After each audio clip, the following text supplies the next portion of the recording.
After having worked in finance for many years, I've seen all of the worthwhile career paths that both pay well and have exceptional work-life balance. And so I thought I'd share with you guys what the three main paths are, the jobs within them, and at the end of this video, I'm going to break down how much you can expect to get paid. So if you've realized that hustling 80-hour work weeks in investment banking is just not for you, then my first path might be exactly what you're looking for, and that's corporate finance. Corporate finance is the jack of all trades path. It's where you want to go if you want to work in a variety of well-known companies like Apple, Netflix, Coinbase, and even McDonald's. Yeah, that's right. Except instead of flipping burgers, you could be flipping through Excel spreadsheets.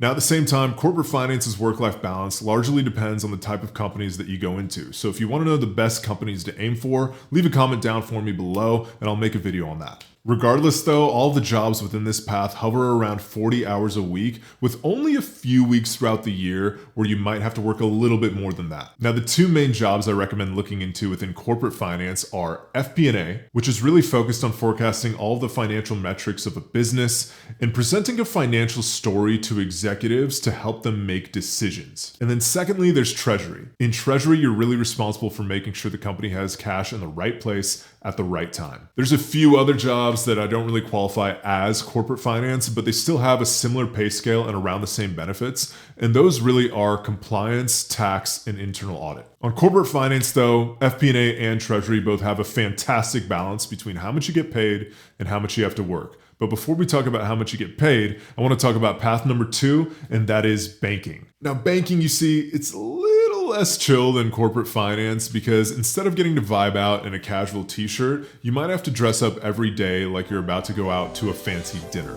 This is the ideal path for someone who wants to help out other businesses with the work they do rather than your internal company like you would within corporate finance. The only main job field I recommend going into within the banking path is commercial banking. In commercial banking, you primarily help small to mid-size and some large companies with financial services such as loans, credit, and cash management. Since you're serving businesses as clients, banking has an element of sales to it that's great for those wanting to manage relationships in a customer-facing role. The work-life balance in commercial banking is mwah. It is amazing and hovers around 40 hours a week. Now, this is not to be confused with corporate banking. Corporate banking is similar to commercial banking, except they really focus on large financial institutions. So with that, they typically have a lower client base, but along with that comes a little bit of higher work hours, but at the same time, a higher level of prestige if you care about that, and more pay. Their work-life balance is still far better than their investment banking peers, but I'm not including them in this recommendation because they're just not on the same tier as the other jobs that I'm mentioning. If you want a great work-life balance in banking, go with commercial banking. The banking path, as I mentioned though, is interesting because you get to work with external customers, whereas in corporate finance, a lot of the times you don't really get to do so. It's kind of like an in-between of our corporate finance path and our third and final path, which is client finance. The client finance path, as the name suggests, is the path most focused on serving a client, and it really has the strongest exposure to sales out of the three paths. There are 3 job fields within this path that are important to get familiar with, starting with financial planners.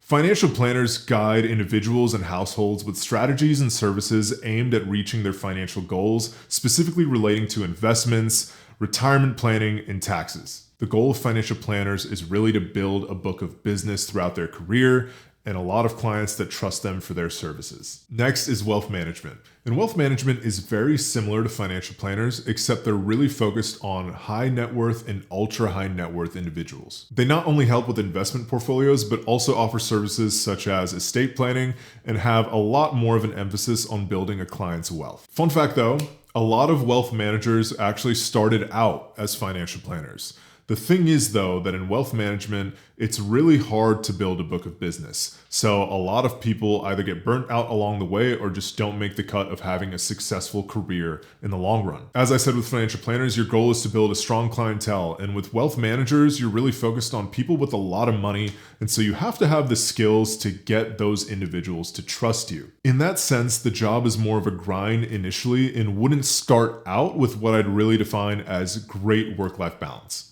However, if you stick to the wealth management grind, you can get some of the best work-life balance out of any of the job fields that we'll talk about today. And that's because once you've made that book of business, you don't have to put in as much effort into building more. And so a lot of times wealth managers, after 5 years to maybe a decade, work a lot less than 40 hours a week. And with that, their compensation can grow unbelievably. But before we talk about how much they make, let's talk about our third job field, and that is asset management. Asset managers typically manage the investment portfolios of large clients and institutions. They often work in asset management companies like PIMCO, or think of Fidelity, and can start out as fixed income analysts or equity analysts, working their way up to becoming portfolio managers. Now, asset managers aren't as strongly sales focused as the other two jobs within this path, but they still have an element of it when they're trying to bring in new clients. Just like the rest of the path though, asset managers do have typically a little bit more of a grind early on in their career compared to their corporate finance or banking counterparts, but that's not always the case. Therefore, if you're a little bit more like me and you're trying to get that optimal ratio of balance in the amount you're getting paid, then I recommend starting out with one of the first two paths. Now that covers the main paths that I define as the best of the best for work-life balance within finance, but now let's talk about how much you can get paid.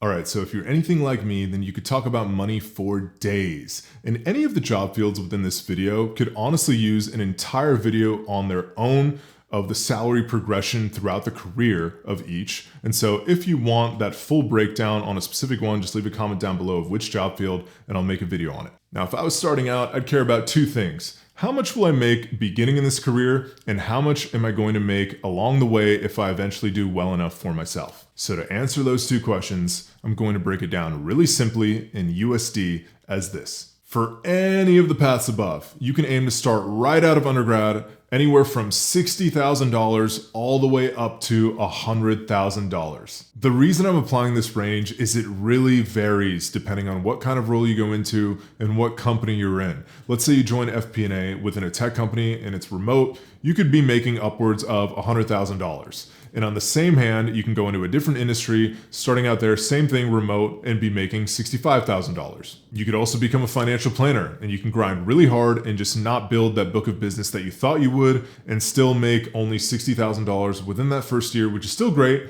but there could be someone else at the same company who got lucky or did the right things within that first year and had commissions making them a total of $90,000. So you know how much you can make starting out. And I know what you're thinking, Shawn, if I wanted to talk about pennies, then I would have gone to a coin collecting video. Tell me how much I'm gonna make a decade or more down the road, and am I gonna be rich? And to that I have to say, for all three of the paths that I've mentioned within this video, let's call it within a 15-year average in your career, you could be making anywhere from $300,000 all the way up to $500,000. Now that comes with one caveat, and that's that you're really ambitious and set on growing consistently throughout your career.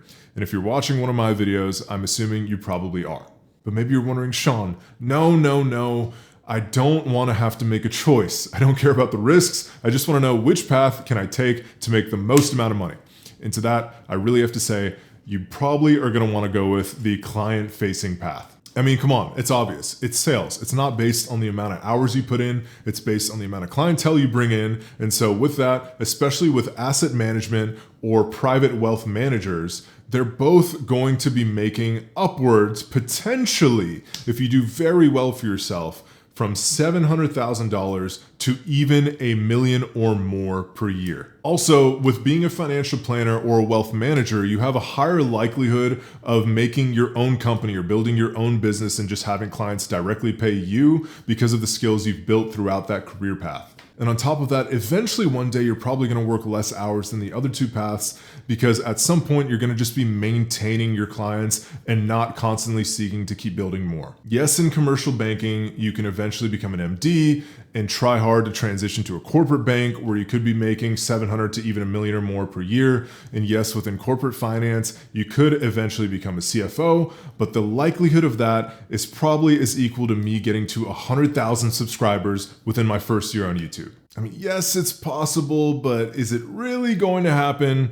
Probably not, unless if you like the video right now and subscribe. With money and balance in mind, I actually have a video right here that goes into detail on how I tripled my salary early on in my career. And on top of that, I have another video going into details on why I think FP&A is the best career to go into. Now, if you're new here, I'll be making a lot more videos around progressing through your finance career in the best way possible. So hit subscribe, and until next time, talk soon.